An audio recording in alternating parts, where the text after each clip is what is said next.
እዚኣቶም ክልተ ሰባት ኣብ ገዛ ሓዳሮም ቆልዓ ክወልዱ ይከኣሉን ብኸምዚ ምኽንያት እውን ዝመፅን ዝኸድን ሰብ ቆልዓ ሒዙ ብዝረኣዩ ቁፅሪ ናይ ቆልዓ ባህጎም ወሲኹ እዩ። ኣብ ሓደ መዓልቲ እውን እዚኣቶም ሰብኣይን ሰበይትን ኣብ ፊት ንፊት ገዝኦም ሓደ ሽማግለን ሓደ ንእሽተይ ህፃንን ዕዘቡ። ንሳቶም እውን ከምቲ ልማዶም ናይ ቆልዓ ባህጎም ይለዓል እሞ ኣንሕና ውላድ ንምርካብ ክንሳቐም ከሎና ዕድል ዘይረኸበ ህፃን ድማ ዝበልዖ ሲኢኑ ኣብ ከምዚ ጎደና ተደብሪ እዩ ዘሎ። ዝበልዕዎ መግቢ ንሃቦም እንድሕር ዳኣ ዝደልዩ ኮይኖም እውን ምሳና ንኽነብሩ ንግበሮም ብምባል ናብ ገዛእ ገዝኦም ሒዘሞም ኸዱ። ዋላ እኳ እዚኣቶም ክልተ በዓል ሓዳራት ብይውህና ነዚኣቶም ሰባት ናብ ገዝኦም እንተወሰድዎም እቲ ህፃን ይኹን እቲ ሽማግለ ግን ዝንቀሳቐሱሉ ናይ ባዕሎም ዕላማ ብምሓዝ እዩ ነይሩ። ንሎማዓንቲ ሎሎ ኢን ዘኪድ ንዝብል ኣብ ዓለም ተፈታውነት ዝረኸበ ጽቡቕ ዝበሃል ፊልም ሒዘልኩም መፅእ ኣለኹ እሞ ደኣ ንዓይ እውን ከም ምብርትታዕ እትገብሩለይ ላይክን ሸርን ኣዝየ እናመስገንኩ ናብ ቻናል ሓደሽቲ ዝኾንኩም ድማ ሰብስክራይብ ብምግባር ናይ ቃጭል ምልክት ምጥዋዕ ኣይትረስዑ ክብል ይፈቱ። ላይክን ሸርን ገበርዎ ናብቲ ፊልም ክወስደኩም። እቲ ፊልም ዝጅምር ኣላን ምስ ጌማ ተባህሉ ንክልተ በዓል ሓዳር ሰባት እናርኤና እዩ። ኣላን ምስ ጌማ ቆልዓ ክወልዱ ብዘይምኽኣሎም ምኽንያት ናይ ሰብ ቆልዓ ብዝረኣዩ ቁፅሪ ንባዕሎም ቆልዓ ናይ ምምፃእ ባህጎም እናወሰኸ እዩ። ካብ ዕለታዊ ሓደ መዓልቲ እውን ኣብ ፊት ንፊት ገዝኦም ሓደ ኣረጊት ሰብኣይን ህፃን ቆልዓን ኮፍ ኢሎም ይረኽብዎም። ኣላን ምስ ጌማ እውን ኣብቲ ሰዓት ነዚኣቶም ሰባት ዋላ ሓንቲ ክሕግዝዎም ስለ ዘይከኣሉ ረጊፆሞም ሓሊፎም እዮም። ኣብቲ ፍርቂ ለይቲ ግን በቲ ፊኒስትራ ብዝርእይዎም ሰዓት እዚኣቶም መሳኪን ሽማግለን ህፃን ቆልዓን ኣብኡ ደቂሶም እዮም ነይሮም። እሞ ዳ እዚኦም በዓል ሃብቲ ሰባት እውን ካብ ዝንላዕሊ ንምርኣይ ከብዶም ስለ ዘይከኣለ ብንግህኡ ንዝነበሮም መግቢ ሒዘምሎም ብምኻድ ነዚኣቶም ሰባት ህብዎም። እቶም ሰባት እውን ንርእሶም እንተላልዩ እቲ ኣረጊት ሰብኣይ ሉሉ ነቲ ህፃን ቆልዓ ድማ ኬድ ብምባል ይላለይዎም። ሉሉ እውን ንኣና ምስ ጌማ እቲ መሕዘኒ ዝኾነ ዛንትኦም ድሕሪ ምዝራቡ ናብ ገዝኦም ክወስድዎም ክኢሎም እዮም። ኣብቲ ገዛ ውሽጢ እውን ሎሎ ክሳብ ክንድትዋላ እኳ ድኻ እንትኾንኩ እዚ ህፃን ቆልዓ ግን ኣብ ጎደና ከዕቢ ኣይደልን ምስኻትኩም እውን ጽቡቕ ዝኾነ ህይወት ክነብር እንተኽኢሉ ሕጉስ እየ ክብል ፍታዊ ገሊፅሎም እዩ። ብኻልእ ገጽ ኣላን ምስ ጌማ ድማ ነዚ ህፃን ቆልዓ ከም መዕበያ ገይሮም ክወስድዎ እንድሕር ዳኣ ዝኽእሉ ኮይኖም ነቲ ሰናይ ፍቓዱ ንሎሎ ሓቲቶም ሞዮም። ሎሎ እውን እንተኾነ በቲ ሓሳቦም ተሰማሚዑ እዩ። ሓንሳብ እናመጻኹ እውን ዳህዩ ክገብር እየ ብምባል ካብቲ ገዛ ክወፅእ ምስ በለ ኣላን ገንዘብ ይህቦ። ይኹን እምበር ሎሎ ነቲ ገንዘብ ምስ ተቐበለ ነቲ ህፃን ከም መዕበየ ገይሩ ኣብ ክንዲ ክህቦም ከም ዝሸጦ ገይሩ ስለ ተሰምዖ ነቲ ገንዘብ ክቕበሎ ከም ደይክእል ተዛሪቡ ካብቲ ቦታ ክኸይድ ክኢሉ እዩ። እዚኣ ለይቲ ናይ ሎሎ ውላድ ኣብዛ ገዛ ዘሕልፋ እታ ናይ ፈለማ ለይቲ እያ። እዚ ቆልዓ እውን እቶም ሰብኣይን ሰበይትን ኣብ ዝደቀስሉ ሰዓት ብለይቱ ይለዓል እሞ ካብቲ ገዛ ውሽጢ ጽቡቕ ዝኾነ ዋጋ ይውፅእ ንዝብሎ ኣቕሓ ብምስራቕ ናብ ሎሎ ክኸይድ ክኢሉ እዩ። ሕጂ በሪሂልኩም ኢሉ ይሓስብ ናይ ሎሎ ምስኪድ ይሰርሕዎ ዝነበሩ ስራሕ እዚ እዩ። ናብ ሃብታማት ዘለውሉ ገዛ ብምኻድ ብኸምዚ እናታለሉ ንዝነበሮም ኣቕሓ ሰሪቖም እዮም ዝኸዱ። ብኻልእ ገጽ እውን ነቲ ተሰርቀ ኣቕሓ ዝዕድጎም ሰብ ታባ ዝበሃል ሰብ እዩ። እንሎሎ እውን ነቲ ዝሰረቐዎ ኣቕሓ ንታባ ድሕሪ ምሻጦም ኩል ግዜ ኣብ መዘናግዒ ቦታ ኢሉ እውን እንዳመስተ ብምኻድ ነቲ ገንዘብ የጣፍእዎ ነይሮም። ሎሎ ንርእሱ እቲ ውላዱ ልክዕ ከምኡ ጢኖ ክኸውን ኣይደልን። ናብ እንዳ መስተ ኣብ ዝኸደሉ ሰዓት እውን ነቲ ወዱ ካብ ኣልኮል ናፃ ዝኾነ መስተ ይህቦ ዝነበረ እንትኾን ኣብቲ ምሸት እውን ንሱ ምስ ኣዋልዱ እንትሓድር ነቲ ወዱ ድማ ንብሕቱ ክላስ ተኻሪሉ ኣደቂስዎ እዩ ዝኸይድ። ስዒቡ እውን ብኸምዚ ኩነታት ዝሰረቕዎ ገንዘብ ንነዊሕ ግዜ ከጽንሖም ስለ ዘይክእል ተመሊሶም ናብቲ ስራሕ ክኸዱ ግዲ ዝኾኖም። እቲ ምርኢት ዝወስደና ሎሎ እቶም ቀፂሎም ዝሰረቑ ሃብታማት ንምድላይ እናኸደ እዩ። ሎሎ ምስ ወዱ ኣብ ዝሰርቁሉ ሰዓት ሳክት ተረኽበ ኢሎም ኣይሰርቁን። ናይ ባዕሎም ዝኾነ ረቑሓታት ኣለዎም። ካብቶም ረቑሓታት መንጎ እውን እቲ ሓደ እቶም ሰባት ናይ ግድን ሃፋትም ምዃኖም እዩ። እቶም ሰባት ሃፋትም እንተኾይኖም ኣብ ገዝኦም ውሽጢ ናይ ቆልዑ መጻውቲ ናይ ህፃናት ብስክሌት ካልኦት እውን ኣብ ገዝኦም ውሽጢ ቆልዑ ከም ዘለዎም ዝሕብር ኣቕሓ እዮም ዝደልዩ። ምናልባሽ ኣብቲ ገዛ ውሽጢ ወላ ሓንቲ መጻወቲ ኣቕሓ እንተዘየሎ እዚኣቶም ሰባት ውላድ ዘይብሎም እንትኾኑ ብናይ ቆልዓ ፍቕሪ እውን ዝዓወሩ ከም ዝኾኑ ዝሕብር እዩ ነይሩ። እዚ ድማ እዚኣቶም ሰባት ንሎሎ ምስኪድ ብቕልጡፍ ንኽድንግጽሎምን ናብቲ ገዛ እውን ብቕልጡፍ ንክእትውዎም ይሕግዞም እዩ። ኣብዚ ሕጂ ሰዓት እውን ሎሎ ዝርከበሉ ገዛ ኣብቲ ብራንዳ ወላ ሓንቲ ዓይነት መጻወቲ ቆልዓ ከም ዘየለ ተዓዚቡ እዩ። መን ይፈልጥ ምናልባሽ እውን እዚኣቶም ሰባት ብናይ ህፃን ፍቕሪ ዝሓረሩ ክኾኑ ስለ ዝኽእሉ እቲ ቐጻሊ ዝስራቕ ገዛ እውን እዚ ክኸውን ይኽእል እዩ። ኣብቲ ምሸት ሎሎ ምስ ኪድ እቶም ሃብታማት ሰባት ክሳብ ዝመጹ ኣብቲ ደገ ኣፍ ገዝኦም ደቂሶም ጸንሕዎም። ብዘግርም ኩነታት እውን ንሳቶም ካብ ዝሓስብዎ ንላዕሊ ብቕልጡፍ ናብታ ሰበይቲ ልቢ ውሽጢ ክኣትዉ ዝኽኣሉ እንትኾኑ ናብ ገዛ እውን ክተእትዎም ክኢላ እያ። ኣብዚ ሕጂ ግዜ እትስራቕ እዚኣ የዋህ ጓል ሳንድራ እያ ትበሃል። ሳንድራ ብዝበጽሐ ማህሰይቲ ምኽንያት ዋላ ሓንቲ ዓይነት ሓዳር ዘይብላ እንትኾን ኣብቲ ቀትሪ እውን ሓቢርዋ ካብቲ ገዛ ይወፅእ ዝነበረ ሰብኣይ ኣውቲስታ ጥራ እዩ። ምናልባሽ እውን ሎሎ ፍቓዱ ኮይኑ ነዚ ወዱ ዝህባ እንተኾይኑ ናብ ቤት ትምህርቲ ከም እተእትዎን ኣምሂራ እውን ሃብታም ከም እትገብሮ ቃል ተኣትወሉ። ሎሎ እውን ቅድሚ ሕጂ ንዝነበሩ ሰባት ልክዕ ከምዚ ኢሎም ቃል እንተኣትውሉ ንሱ ግን ሕጂ እውን እሺ ብምባል ጥራይ ዝሰርቆም። ንሳንድራ እውን ብተመሳሳሊ መልክዑ እሺ ብምባል ነቲ ዘቕረበትሉ ኩሉ ተቐቢልዎ እዩ። ካብኡ ግን ኣብቲ ለይቲ ሎሎ ምስ ወዱ ይጠቕሙ እዮም ንዝበልዎም ኣቕሓ ብምስራቕ ካብቲ ገዛ ክወፁ ክኢሎም እዮም። ዋላ እኳ ክሳብ ሎማዓንቲ ግዜ እንትሰርቁ እቶም ሰባት ይድቅሱ ዝነበሩ እንትኾኑ ኣብዚ ሕጂ ግን ሳንድራ እናሰረቕዋ እንከለዉ ኩሉ ብዓይና ሪኣቶ እያ።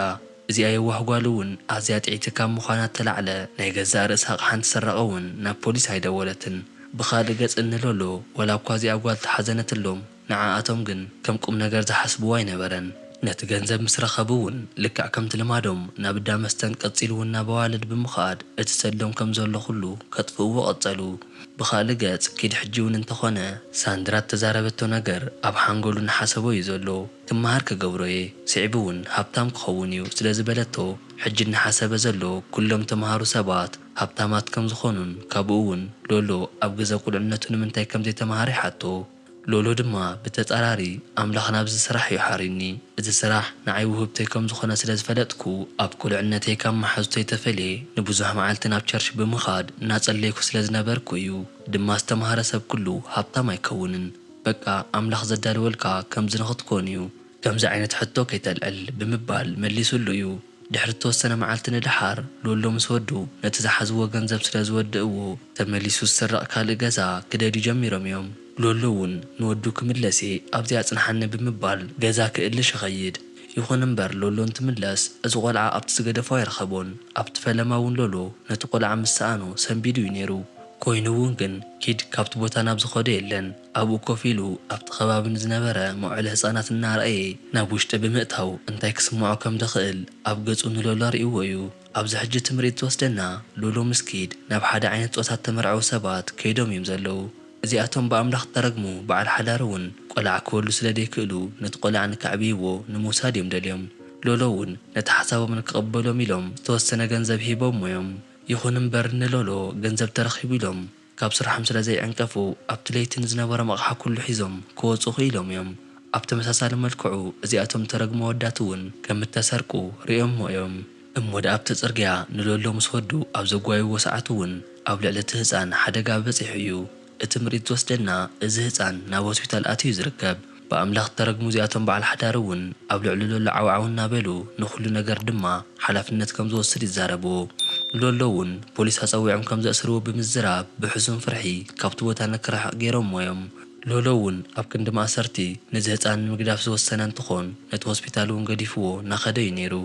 ይኹን እምበር ኪዱ እውን ምስ ከምዚኦም ዓይነት ወዳት ክጸንሕ ድሌት ስለ ዘይነበሮ ካብቲ ሆስፒታል ብምህዳም ናብ ሎሎ ክመጽእ ክኢሉ እዩ።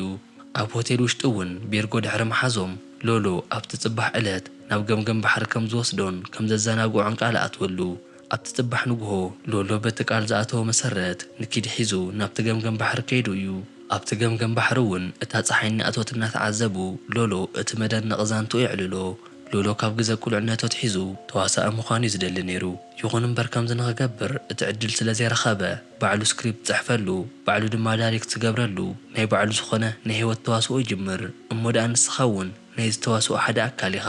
ብህይወት ክሳብ ዘለና ግዜ እቶም ምዕራፋት ቀጸልቲ እዮም ብምባል ቅልል ብዝበለ መንገዲ ናይ ባዕሉ ዛንታ ረዲእዎ እዩ።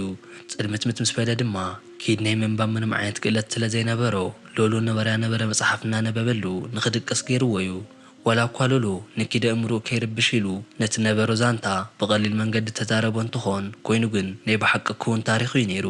ናይ ሎሎ ናይ ቀደም ታሪኹ ምድሲልና ተተዓዚምናዮ ኣብ ህይወቱ ተስፋ ዝቆረፀ ሰካራም ሰብ እዩ ነይሩ። እሞዳ ኣብ ሓደ መዓልቲ ኣብ ጸልማት ኣብ ዝጓዓዘሉ ሰዓት ኣብ ዳጓሓፍ ነዚ ህፃን ቆልዓ ተደርቢ ረኽቦ። ካብኡ እውን ጽቡቕ ሰብ ኮይኑ ነቲ ህፃን ንከዕቢ ተፈላለዩ ንኣሽቱ ኣቑሑ እናሸጠ እናፀዓረ እዩ ነይሩ። ይኹን እምበር ህይወት በቲ ሓቀኛ መንገዲ ንዝጓዓዙ ሰባት መብዛሕትኡ ግዜ ትውፅዕ እያ ነይራ። ብኸምዚ ምክንያት እውን ሎሎ ነዚ ህፃን ንከዕቢ ነቲ ናይ ባዕሉ ጽቡቕ ህይወት ንክነብር ክብል ናብ ዝተዋስኦ ክኣቱ ኸኣለ። እሺ ኣብዚ ሰፈር ውሽጢ ህፃውንቲ ኣለዉ። ካብኡ እውን ክወልዱ ዘይከኣሉ በዓል ሓዳር ሰባት ኣለዉ። ክልቲኡ ነገር ተማልዩ እዩ። እቲ ተረፈ ናይቲ ሽማግለ ተዋስኦ እዩ። እቲ ሽማግለ ድማ ኣነ ባዕለይ ክኸውን እኽእል እየ። በቃ ድማ ገባጮ እየ። ንሰባት ምስራቕ ገበን እዩ። ስለዚ ፊልም ክትሪኡ ከለኹም ነቲ ዝጠቅም ነገር ጥራይ ምውሳድ ፍለጡ። ኣብቲ ሓንቶ ከም ዝረኣናዮ ተመሳሳሊ ናይ ፆታ መርዓ ዝገብሩ ሰባት ንበይኑ ገዲፍኩም እቲ ዘድሊ ጥራሕ ተማሃርሉ። በዚ በለ በቲ ናብቲ መደብ ክመልሰኩም። ሎሎ ምስ ኪድ ተረኸብሉ መንገዲ ነዚ ይመስል ነይሩ። ድሕሪ ተወሰነ መዓልቲ ንድሓር ሎሎ ምስ ኪድ ከተማ ቀይሮም ሓድሽ ዕላማ ረኺቦም እዮም። ናይ ሕጂ ተጠቃዕቲ ኤርማ ምስ ጆሄል ተባህሉ በዓል ሓዳር እዮም። እዚኣቶም ሰብ ሓዳር ግን ውላድ ነይርዎም እዩ። ብዘሕዝን ኩነታት ግን ወዶም ብዘሕዝን ምክንያት ብናይ ካንሰር ሕማም ብሞት ዝተኣኑ እንትኾኑ ተመሊሶም ንምውላድ እውን ፈሪሖም እዮም። ንሓደ ቆልዓ ጥራይ ዘይኮነስ ንብዙሓት ቆልዑ ከነበር ዝኽእል ተማልአ ሃብቲ ኣለዎም። ነቲ ህፃን እውን ብፅቡቕ ኩነታት ከም ዝሕብሕብዎን ከም ዝምህርዎን ቃል ብምእታው ንሎሎ ንከዕብይዎን ምውሳድ ሓትዎ። ሎሎ እውን ክሳብ ሎሚ ረኺብዎም ካብ ዝፈልጥ በዓል ሓዳራት እዚኣቶም ተፈልዩ ኮይኖም ስለተሰምዕዎ ነቲ ህፃን እውን ብፍታው ድሌቱ ሂብዎም ካብቲ ገዛ ገዲፍዎም ወፅእ። ኣብቲ ምሸት ኪድ እቲ ትልሚ ከም እተቐየረ ስለ ዘይፈለጠ ብዙሕ ኣቑሑ ሒዙ ናብ ሎሎ ይመፅእ። ሎሎ ድማ ከም ዝመፅእ ርግፀኛ ስለ ዝነበረ ኣብቲ ደገ እናተፀበዮ እዩ ነይሩ። ንወዲ እውን ካብ ሕጂ ንድሓር ብኸምዚ ዓይነት ህይወት ክትቅፅል የብልካን። ብርግፅ እውን ምዚኣቶም ሰባት ህይወትካ ክትቅፅል እንከለኻ ንቐፃሊ ፅቡቕ ዕድል ሒዙልካ ክመፅእ እዩ። ነዚ ዓይነት ኣቕሓ ሒዝና ክንከይድ ኣይንኽእልን ብምባል ንኽምለስ ተዛሪቡ የቕሬታ ብምሕታት ካብቲ ቦታ ኸይድ። ኣብቲ ሰዓት ኪድ ዝለመደ ህይወት ከምዚ ዓይነት ስለ ዘይነበረ ምዚኣቶም ሰባት ክነብር ተጸጊሙ እዩ።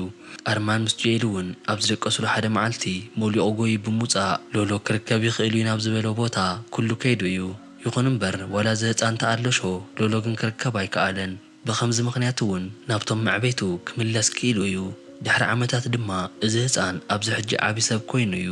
ኣርማን ምስ ጆኤል ቃል ብዝኣተውዎ መሰረት ኣምሂሮም ናብ ዓብ ደረጃ ክበፅሕ ገይሮም እዮም። ሓደ መዓልቲ እውን ምስቶም መዕበይቲ ወለዱ ብምዃን መግቢ ኣብ ዝበልዐሉ ሰዓት እታ ሰራሕተኛ ካብ ሆስፒታል ብፁፅ ከም ዝድለ ትዛረቦ።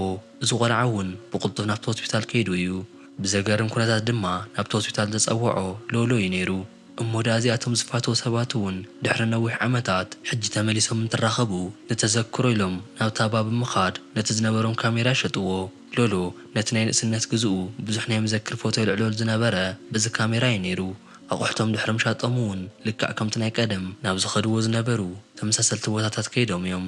ኢሉ እውን እንሎሎ ኣብቲ ሓደ ክላስ ውሽጢ ኮይኖም እናተዘናግዑ ኣብ ዝነበርሉ ሰዓት ብሃንደበት ሎሎ ዓርፍ። ኣብቲ ሰዓት እውን ኪድ ንዕኡ ንኸሰንብድ ፕራንክ ይመሲልዎ ነይሩ። ብዘሕዝን ኩነታት ግን እዚ ፕራንክ ኣይነበረን። ሎሎ ክሳብ ፍጻሜ ህይወቱ ደቂሱ እዩ። ኣብቲ ናይ ፊልምና መጣረሻ ምርኢት ድማ ኪድ ነቲ ናይ ሎሎ ቦርሳ እንትፍትሾ ኣብዚ ሰዓት ንሱ እናተመረቑ ዝነበረ ፎቶታትን ድሕሪ ምዕባዩ ዝነበሩ ኣጋጣሚታትን ኣብቲ ፎቶ ኩሉ ክሪኦ ክኢሉ እዩ። ማለት እውን ሎሎ ንሱ ነቶም ቤተሰቡ ሂብዎም ካብኡ ተሓቢኡ ድማ ንሕድሕድ ተግባራቱ ፎቶ እናልዕሉ እዩ ነይሩ። ኣብቲ ገጹ እውን ንዕኡ ዘይተረኣዮ እዚ ህፃን ምሳኻየ ዝነብር ኢሉ ንከየፀግም ሓሲቡ እዩ ነይሩ። ኣነ ብናሃተይ ገጽ ሎሎ ወላ እውን ተሰረቐ ኢሉ እውን ብዙሕ ነገር እንተገበረ በኣይ ሎሎ ብሉፅ ኣቦ እዩ። ንስኻትኩም እውን ሓሳብ ርእይቶኹም ኣብ ኮመንት ግደፉለይ። እቲ ፊልም ኣብዚ ዝፍጸም ላይክን ሸር ምግባር ኣይትረስዑ እናበልኩ ናብ ቻናል ሓደሽቲ ዝኾንኩም ድማ በርቲዐ ንኽሰርሕ ሰብስክራይብ ምግባር ኣይትሕመቑ።